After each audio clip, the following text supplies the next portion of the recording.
अब भगवान की भक्ति का विशेष चित्रण देखिए कितना सुंदर है। मनुपुत्र नभग का पुत्र नाभाग था। नाभाग ब्राह्मणों की सेवा में रहता था और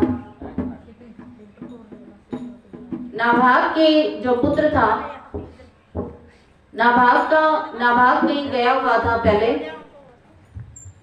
जब वो आया तो उसने देखा कि बच्चों ने क्या कर लिया है, संपत्ति का बंटवारा कर लिया है। तो नाभाग को अच्छा नहीं लगा और नाभाग भी बाहर गया हुआ था।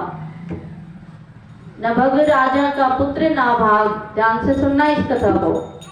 नाभाग, तो जब नाभाग आता है तो उसको उसके भाई कहते हैं कि हमने संपत्ति का बंटवारा तुम्हारे बिना ही कर लिया। बोला ठीक, बोला मेरा हिस्सा कहाँ है फिर? अब 2-3 भाई होंगे तो पूछे दोगे ना कि मेरा हिस्सा कहाँ है। बोला भाई हमने संपत्ति का बंटवारा किया है और तेरे हिस्से में तेरा पिता आया है, पिताजी को तेरे हिस्से में दे दिया। बोला ठीक। वो बेटे ने कहा पिताजी को कि पिताजी मेरे हिस्से में आप आए हैं। मेरे हिस्से में कौन है? मेरे हिस्से में आप है। पिताजी ने कहा ठीक है, कोई बात नहीं बेटा, तो चिंता मत कर। पास में ही अंगिरस गोत्रीय ब्राह्मण यज्ञ कर रहे हैं और जो ये मेरे जो और पुत्र है ना, वो उस यज्ञ में कुछ मंत्रों का जाप ठीक नहीं कर रहे। तुम उनके मंत्रों का जाप ठीक करा दे, इससे वो मोक्ष की प्राप्ति हो जाएगी, उनको उनका प्रयाण हो जाएगा और जो बचा हुआ धन है वो तुझे मिल जाएगा। तो नाभाग वहां जाता है और उनको कुछ सूक्त बता देता है। उसके बाद उन अंगिरस गोत्रियों की को मोक्ष की प्राप्ति होती है और बाद में बचा हुआ धन, क्योंकि उसके पिता ने कहा था कि बचा हुआ धन तुम ले लेना, तो उस बचे हुए धन को एकत्रित कर रहा था। उसी समय रुद्र का रूप धारण लिए भगवान शिव के गण वहां पहुंचते हैं और वो कहते हैं कि ये बचा हुआ जो भी है यज्ञ का वो हमारा है। तो नाभाग कहता है कि ये तो मेरे पिता ने कहा है ये मेरा है। तो वो बोले ठीक है, तुम अपने पिता से ही पूछ लो किसका है। तो अपने पिता से पूछने जाता है कि पिताजी वो धन तो रुद्र कुछ आए हुए हैं, रुद्रगण आए हैं, वो कहते हैं हमारा है। तो बोला बेटा वो धन उन्हीं का है, अपना नहीं है। क्यों? कल की कथा में क्या सुना था हमने? जब सती ने अपने शरीर का त्याग कर दिया था, ब्रह्मा आदि सारे देवता एकत्रित होकर भगवान शिव के पास गए थे और उन्होंने ये कहा था कि अंतिम आहुति में जो कुछ भी बचेगा वो सब भगवान हे शिव आपका ही होगा। तो ये बात नभग राजा को पता थी। तो नभग ने कहा कि बेटा ये धन उन्हीं का है, जो कुछ भी बचा है वो उन्हीं का है, हमारा नहीं है। तो आकर के नाभाग उन रुद्रों से कहता है कि ये धन जो कुछ बचा है वो आपका ही है, मेरे पिता कह रहे हैं। तो उसकी सच्चाई को सुन करके रुद्रगण कहते हैं कि हम तेरी सत्यता के आधार से हम अपनी तरफ से हमने स्वीकार कर लिया, अब ये धन क्या है, ये अब तुम्हारा ही है, आप इसको स्वीकार करें। तो नाभाग उस धन को प्राप्त कर लेता है और अपनी जीवन शैली है वो ठीक से चलाता है। इस कथा का भाव क्या है? इस कथा का भाव ये है कि जब हमारे पास कहते हैं गोधन गज धन बाजी धन और रतन धन खान, जब आवे संतोष धन सब धन दूरी समान। यानी संतुष्टि, संतोष रूपी धन यदि हमारे पास है तो सारे धन क्या है, फीके हैं। और यदि धन प्राप्त करके भी संतुष्टि नहीं है तो फिर उसका कोई उपाय नहीं है। जितने हम संतोषी बनकर रहेंगे उतना ही जीवन सार्थक है। और यदि हाय हाय करेंगे तब भी कुछ प्राप्ति होने वाली नहीं है। इसके लिए क्या करें फिर? बताओ कोई उपाय? कोई चीज हमारे पास नहीं है तो समाज में औरों के पास है, तो इच्छा तो हर किसी की होगी कि मेरे यहाँ भी हो, परंतु क्या किया जाए? इसके लिए भगवान शिव ने एक उपाय बताया है। बोलिए श्रीमन नारायण नारायण नारायण भजमन नारायण नारायण श्रीमन नारायण नारायण नारायण श्रीमन नारायण नारायण नारायण। बोलिए कृष्ण कन्हैया लाल की जय, सांवरिया सरकार की जय। एक बार देवता, ऋषि और मनुष्य तीनों भगवान शिव के पास आते हैं। आपको ये सबको पता है कि भगवान शिव ने राम कथा सुनाई थी, जिसको अमर कथा कहते हैं। पार्वती देवी को भी सुनाई थी और परसों की कथा में आया भी था सुखदेव का चित्रण। तो देव, ऋषि और मनुष्य तीनों भगवान के पास आते हैं, शिव जी को कहते हैं कि हमें रामायण प्रदान करो। रामायण में 1 करोड़ श्लोक है और उसको भगवान ने 3 भागों में बांट दिया। 3 भागों में बांट करके देवताओं को भी दिया, ऋषियों को भी और मनुष्यों को भी। यानी उन 3 भागों में ऐसी बातें हैं जो देवताओं के करने की, ऋषियों के करने की और मनुष्यों को करने की। फिर बच गया 1 श्लोक। 1 श्लोक पर तीनों का झगड़ा। वो कह रहा है मैं लूं, ये कह रहा है मैं लूं, वो कह रहा है मैं लूं। और जहां झगड़ा होता है, जहां वैर होता है, जहां वासना होती है, जहां विषय विकार होते हैं, वहां भगवान ठहरते नहीं है। जैसे आपने रामायण में सुना है, रामचरितमानस में, जब अयोध्या में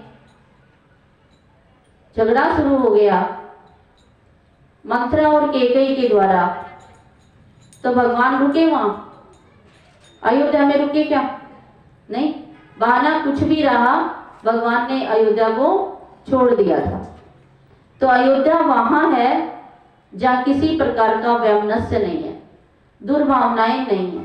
अब हमारा घर भी अयोध्या ही है, क्योंकि हम किसी के प्रति बुरे विचार लेकर के नहीं बैठते हैं। लेकिन ये किसी के आने से, किसी से बात करने से तो हमारे अंदर कोई ना कोई दुर्विचार, विषय वासनाएं आ जाती हैं। तो जब दुर्विचार होंगे घर में भी तो भगवान वहां ठहरेंगे नहीं।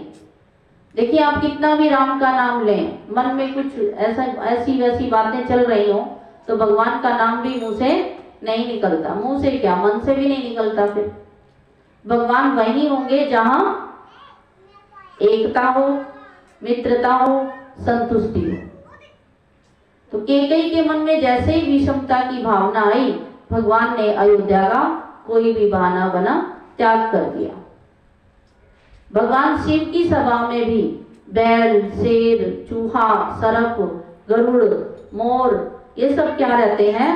जन्म जात वैर को छोड़ करके इकट्ठे ही साथ बैठते हैं। तो भगवान ने फिर प्रयास किया कि 1 श्लोक को 10-10 अक्षरों में 3 जगह बांट दिया। 1 श्लोक को 10-10 अक्षरों में 3 जगह बांट करके दे दिया। फिर बचे 2 शब्द। 2 शब्द कौन से बचे? रा और मैं। इनको अपने पास रखा। तो भगवान ने कहा ये 2 शब्द मैं तुम्हें नहीं दूंगा, ये मैं अपने पास रखूंगा और मैं अपने हृदय में रखूंगा, कंठ में रखूंगा। ये जो भागवत कथा है, यदि इसका संयोग हमारे कंठ से हो जाए ना, तो हमें वैकुंठ की प्राप्ति होती है। वैकुंठ यदि प्राप्त करना है तो भागवत के जो चित्रण है, जरूरी नहीं है संस्कृत में ही याद हो, संस्कृत में ही ध्यान रखें। अब पंजाबी में, हिंदी में, इंग्लिश में, कैसे भी याद करो भगवान को। भगवान को भाषा से कोई मतलब नहीं है, भगवान को तो भाव अच्छे लगते हैं। तो रा और मैं 2 शब्द भगवान ने, शिव ने अपने कंठ में, अपने हृदय में धारण किए। तो वो कहते हैं कि मैंने विष भी पिया तो वो भी क्या बन गया? अमृत बन गया था, क्योंकि भगवान को नीलकंठ भी कहते हैं। क्योंकि नीलाकंठ क्यों है? क्योंकि उन्होंने विषपान किया था। तो प्रभु का जो सिमरण करते हैं, भगवान का जो सिमरण करते हैं, राम का सिमरण करते हैं, वो क्या होते हैं? संतोषी होते हैं। उनके कुदरती मन में क्या रहता है? संतोष रहता है। और यदि कभी ऐसी परिस्थिति आ भी जाए तो जय श्री राम बोलते रहे हम, कुछ समय उस गैप दें तो प्रभु की स्मृति बनी रहेगी। तो धीरे धीरे बुरे विचार हमारे तो खत्म होंगे ही होंगे, सामने वाले के भी खत्म हो जाएंगे। बोलिए कृष्ण कन्हैया लाल की, सांवरिया सरकार की। अब ये बहुत सुंदर कथा का चित्रण अब आगे करने जा रहे हैं। नाभाग के मन में संतोष रहा तो उनके भी एक संतोषी पुत्र की प्राप्ति हुई, जिसका नाम था अम्बरीश। नाभागात् अम्बरीशो अभूत् महाभागवत कृति नास्पृशद ब्रह्म शापोऽपि यम न प्रतिहत क्वचित। यानी कि इसको ब्रह्म शाप मिला, ब्रह्म शाप भी उसको छू न सका। ये कथा बहुत रोचक भी है और सुनने लायक भी है। तो अम्बरीश राजा बहुत ही तन मन धन से प्रजा की सेवा करते थे और गायों की सेवा करते थे, विप्रों की सेवा करते थे, और यहाँ तक कि कोई भी साधु संत आ जाए उनकी भी वो सेवा करने में चूकते नहीं थे। हमारे यहाँ ममता बहन जी भी ऐसे ही करती हैं। सुबह भी 2 साधु बैठे थे, हम उठे तो उनको चाय वाय पिला रही थी और बड़ी खुश थी मन में। जो संतों की सेवा करता है, और यहाँ तो राजा होकर संतों की सेवा कर रहा है, बहुत बड़ी बात है ये। तो राजा अम्बरीश ने एक बार 1 मास का व्रत रखा था, एकादशी का। तो जब वो एकादशी का व्रत रखे हुए थे, 3 रात्रि का कुछ हिसाब था उस समय, तो 3 रात्रि तक उनका व्रत चला। एकादशी भी कुछ लेट आई होगी या फिर द्वादशी रही होगी, तो कई बार हो जाता है ना, रात्रि में ही आ जाती हैं। तो उसी समय दुर्वासा ऋषि जी आ जाते हैं। दुर्वासा ऋषि कहते हैं, दुर्वासा ऋषि को अम्बरीश ऋषि कहते हैं कि आप भोजन ग्रहण करें, क्योंकि कोई साधु महात्मा आता है तो भोजन का तो हमारा बनता ही है, तो भोजन ग्रहण करें। तो उन्होंने कहा ठीक है, हम स्नान आदि से निवृत्त होकर अभी आते हैं। तो वो स्नान करने गए। तब तक एकादशी का समापन और द्वादशी का कुछ देर का आना हुआ। तो उस समय राजा अम्बरीश कहते हैं कि मुझे अब क्या करना चाहिए, कि भोजन करूं ना करूं, क्या किया जाए, क्योंकि यहाँ तो कौन आया हुआ है? दुर्वासा ऋषि आए हुए हैं। पहले भोजन जो ऋषि मुनि आए हैं उनको कराया जाए, बाद में ग्रहण करना होता है, और द्वादशी चली जाएगी। तो कुछ ब्राह्मणों ने वहां कहा कि ऐसी स्थिति में श्रुतियों में कहा गया है जल पी लेना एक प्रकार से भोजन करना भी है और नहीं भी करना है। क्यों? खाली जल ही तो पिया है, उसको हम भोजन भी नहीं कह सकते। तो उन्होंने जल से अपना पारायण कर लिया। जल से पारायण कर लिया, ये बात दुर्वासा ऋषि को पता चल गई। आते ही बहुत अधिक क्रोध में आ गए और कुछ कहने लगे अम्बरीश राजा को। तो उन्होंने अपनी एक जटा उखाड़ी और उस जटा से एक कृत्या पैदा की कि अम्बरीश राजा का वध कर दे।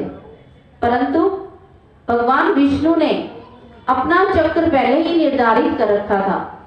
उस कृत्या को वहीं पर क्या कर दिया, वहीं पर जला दिया उस चक्र ने। और वो किसके पीछे पड़ गई? कृत्या पीछे पड़ गई अम्बरीश के। किसके? अम्बरीश के पीछे पड़ गई। और अम्बरीश आगे आगे और भगवान का चक्र पीछे। अब अम्बरीश को देखो, मौत से भय किसको नहीं लगता, मौत से भय सभी को लगता है। अब पीछे मौत खड़ी हो तो क्या होगा? इस पर एक छोटी सी कहानी। एक बार एक व्यक्ति बीमार था, तो कोई साधु महात्मा उसके घर पर आते हैं। साधु महात्मा ने कहा, ऐसे ही कह दिया उन्होंने कि इसके ऊपर से मैं जल वार कर दूंगा, वो जल कोई पी ले तो ये ठीक हो जाएगा। क्या हो जाएगा? वो पी ले तो ये ठीक हो जाएगा। तो वो सब कहते हैं कि भाई उसके क्या हो सकता है फिर जो पी लेगा। वो साधु महात्मा बोले वो मर भी सकता है। Please like and share.